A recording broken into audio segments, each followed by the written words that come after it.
Hi, Stacy Murphy here with a quick video on exciting garden data. And I'm calling it exciting garden data because I often tell people that one of the 6 most important things that you can do to make sure that you grow the most amount of food in a small plot garden is record keeping. But record keeping sounds so boring. So I'm calling it exciting garden data. And the reason it's exciting, I'm going to share 3 lessons that I've learned from tracking my weekly harvest, from weighing it and measuring it and tracking it.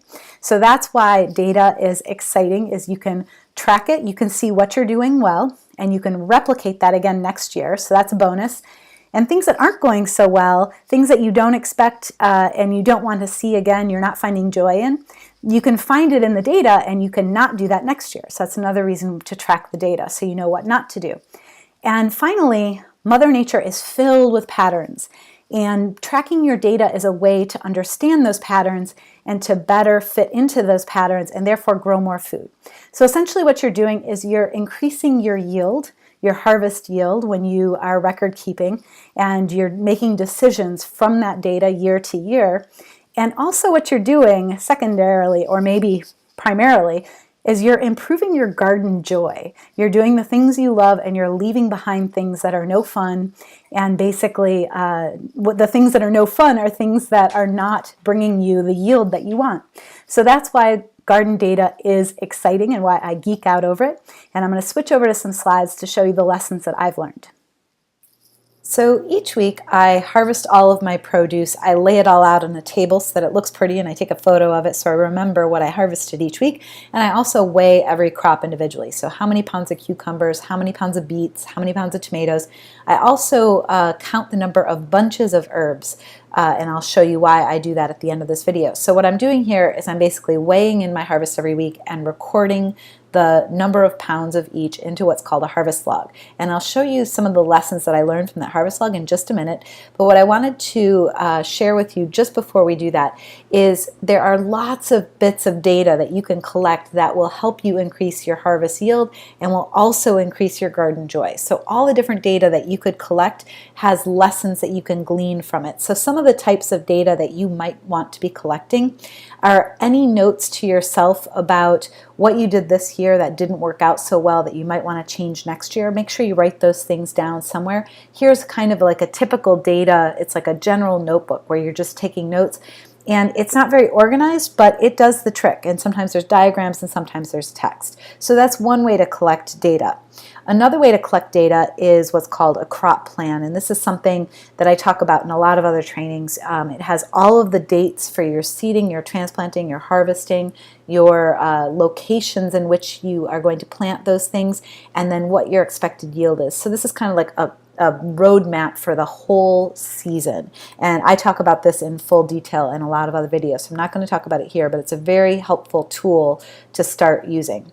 Another bit of data that you can collect is the incidences of pests and diseases. And you can go through and you can say, all right, this week in May, let's say it's May 9th, I'm starting to notice that there are some aphids. I'm just recognizing a couple. They're not a problem. They're not affecting my yield. They're not becoming a problem yet, but I'm noticing them. So I'm going to say, okay, they're at a 1 level.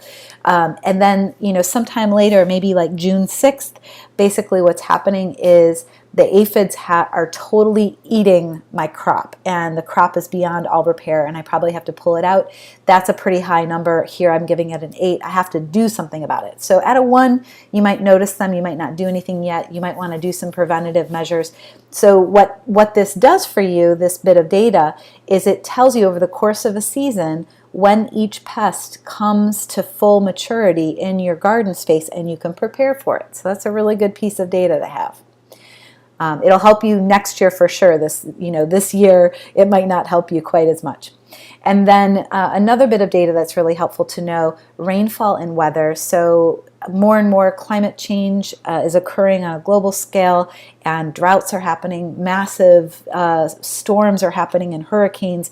So here is a really simple way to put in how many inches of precipitation every day of the year, and then any remarks or severe weather notes that you want to put in as well. So this is very useful to see from year to year, and because you can link it up and check it against your harvest log.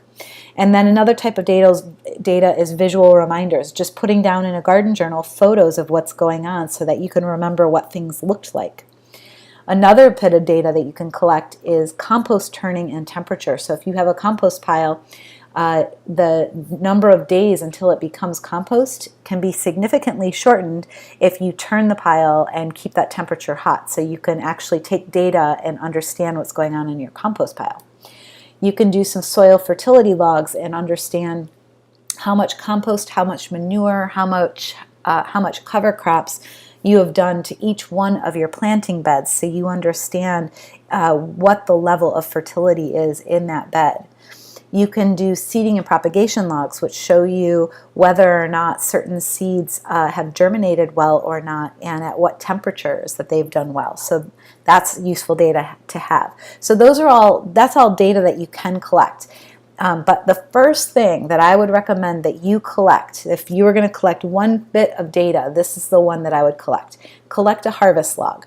So all it takes is putting the crops down the left-hand side of the screen, the weeks across the top, and I do this in an Excel spreadsheet or in Google documents basically, and the reason I do it here is that I can put in calculations and I can put in equations that will calculate everything for me. So basically what this is, my crops down the left hand side, and then week by week how many pounds of each that I'm harvesting. So I can look and say, okay, let's say July 15th, I harvested, if you look down at the bottom of the screen, I harvested 27.25 pounds of produce. And then if you look over a couple weeks over and you look down at July 29th, I harvested 53 pounds of produce that week. So you get a total per week, and then if you look across, you get a total per crop, and you can see if you know how many tomatoes you have, let's say, how many plants you have, and then you can take the total number of pounds of tomatoes, divide it by the number of plants, and you get the pounds per plant that you're getting for your different tomatoes. So there's a lot of great useful information here. And then you can also find at the bottom right-hand corner is the total number of pounds of harvest that has come out of this garden. And this is about half of the season and already has been harvested 368 pounds of produce. So this is a really useful document to have, and so each week it's super easy, weigh everything and just plug in the numbers. It doesn't take more than a couple minutes. So what are some of the lessons that you learned from using this document? Well, the first lesson that I learned was about my shade, and everybody wants to try to maximize their space in their garden. And so basically what I learned by doing this technique was that my lettuce, or let's say I also grew arugula, so lettuce or arugula, in that shaded area, it gets kind of dappled light from the tree above, but it gets a lot of shade. It grew in pretty well. It was a little bit small. It was about half of the yield, and it took about 1 week extra than typical lettuce takes. So if typical lettuce takes 28 days to grow into baby lettuce and to be cut down, this took 28 plus 7 is 33 days. And then cabbage, on the other hand, took a lot longer. So cabbage is a longer maturing crop. And the cabbage that was in the sun, you can see there's like a little part of sun just below where that arrow is. It's pointing to the cabbage. Those cabbage heads got pulled out of the ground because they basically came to maturity exactly when they were supposed to. They came to maturity at about 60 days. And then the cabbage that was there stayed in the ground another 8 weeks. Can you believe that? So 8 weeks is the same as about 60 days. And so basically I got, for these cabbage heads, they came in 2 months late and half the yield. So whereas my other cabbage heads were like a pound a head, these were like a half a pound a head. So what I discovered is that it makes more sense to grow arugula or salad mixes in the shade than it does cabbage, because I only lose a week and maybe half the yield, whereas with cabbage I lose a couple months, and that's a really long time. So that's a big lesson that I learned from keeping track of that harvest log and writing down exactly the dates of when everything comes in, because I have the planting log that says when everything went in the ground.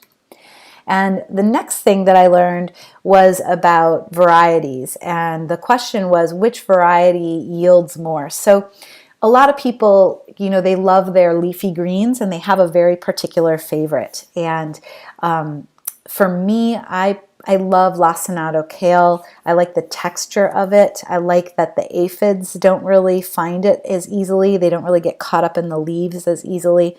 I think it tastes really great. And I love the color of it. So I'm a really big fan of lacinato kale. I really love collard greens too. And I cook collard greens differently than I cook kale, but I love both of those greens. So that's what you see here on the green. The collards are on the right, the kale's on the left.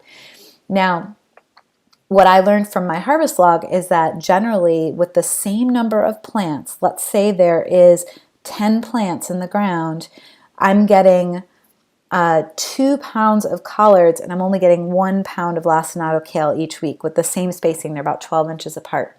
So what that means is that the collards in my particular space, in my particular garden, the way that I plant, I get twice as much yield out of the collards. And so it's like just a slightly different variety.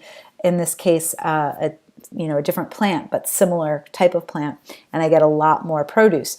Now, if I were growing for me, I would grow collards and I would grow lacinato kale, and then I have a CSA and they love red Russian kale, which also produces about 2 pounds a week. So if I was running a CSA only, I might choose to only grow the red Russian kale and drop out the collards, drop out the kale complete, the lacinato kale, and just grow red Russian.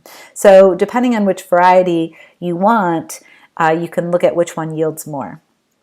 And by the way, Kalou, if you want a green that produces a lot, Kalou is a Jamaican spinach, and it is ridiculous how much yield comes out of the same space with Kalou. I would say it's probably twice as much as collards is what you'll get from the Kalou.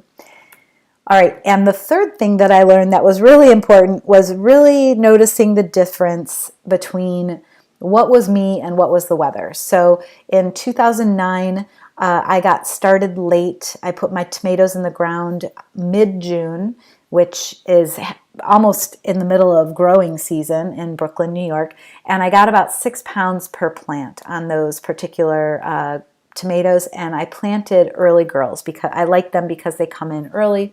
I like to grow a variety of tomatoes. I like early girls because they're early. I like sun golds because they come in early and they're plentiful. I like green zebra heirloom tomatoes because they're small, so you get a lot of them. So if you have a CSA, they get a lot of smaller tomatoes, which is useful. And I love brandywines just because they're big and they're luscious and they're just so delicious. So I typically grow those 4 varieties, and I get a different amount of pound per plant depending on which tomato. So in 2009, I got 6 pounds per plant. I put them in the ground really late. 2010 comes along. And that particular year, I put my tomatoes in the ground and somebody else tended my tomatoes, and they didn't necessarily prune as much as I did. And what happened in 2010 was a drought, and the tomatoes actually loved the drought. It was hot and dry.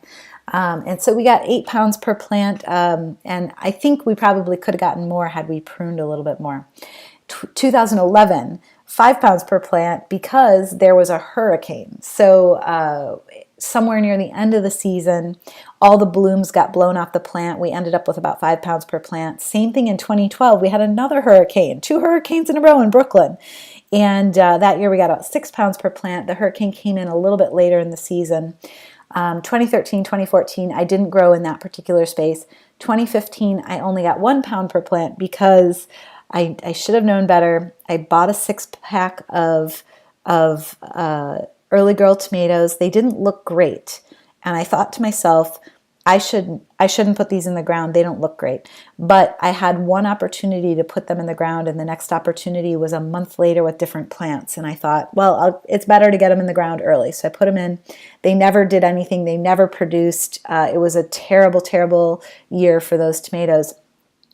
So if I have this data, then I can start to understand that 5 and 6 pounds of tomatoes per plant for my early girls, that's in my bad years. Those are years when I have hurricanes or when I get them in the ground really, really late. And I know that I can get more from them than that. So and if I didn't have this data of every different year and I just had data from one year, it would be hard for me to tell whether or not it was something that I did or if it was some sort of weather condition that brought about the amount of yield per plant. So each and every year, it doesn't matter if you're a complete beginner, you want to start tracking data as soon as possible, your harvest log in particular. So start taking that harvest data. And the biggest lesson that comes out of harvest data is understanding, is it worth it for you to grow your own? So when you start to measure your harvest every week and weigh it, what you're doing is you're basically assigning a worth to it, because you know that when you go to the store or the farmer's market that that number of pounds of produce is worth a certain price, and you can start to calculate how much your produce is worth. So you can go through and you can say, well, my 80 pounds of tomatoes, because I had 8 pounds per plant and I had 10 plants, so I have 80 pounds at about $3 a pound. That's lowballing it because some of my tomatoes are heirlooms, worth more like $4 or $5 a pound. So that's like $240 worth of tomatoes. 6 pounds of arugula at $10 a pound is $60. Right there, it's $300, and the list goes on and on. So I can start to calculate how much I have earned by growing my own produce and deciding whether or not it's worth it for me to grow each crop. And if it's not worth it for you to grow that crop because you spent too much time and energy and resources to grow it and you didn't get enough value out of it, then maybe you don't want to grow it next year. Or you understand that you're growing it because it tastes better and because it's the pride of growing it yourself, and maybe a particular crop you know you might not get the value worth. So that's a couple tips. This is what you can learn when you start to measure your harvest. And keep in mind, when you're trying to understand how many pounds of produce that you're growing, you're only going to know if you weigh it the time when you harvest it. After the harvest, if you want to start to estimate how much you grew this year, take a look at this photo for a minute and I'll give you a couple hints. So these cucumbers are about medium-sized cucumbers, and it's about a half a pound to a quarter to 3/4 of a pound per cucumber. Those tomatoes, the red tomatoes that are on the screen, are the early girls. They're about a half a pound each. The green zebras are a little bit less than that, about 1/3 of a pound. And then when you think about your beets and your radishes and your root vegetables, those are kind of easy.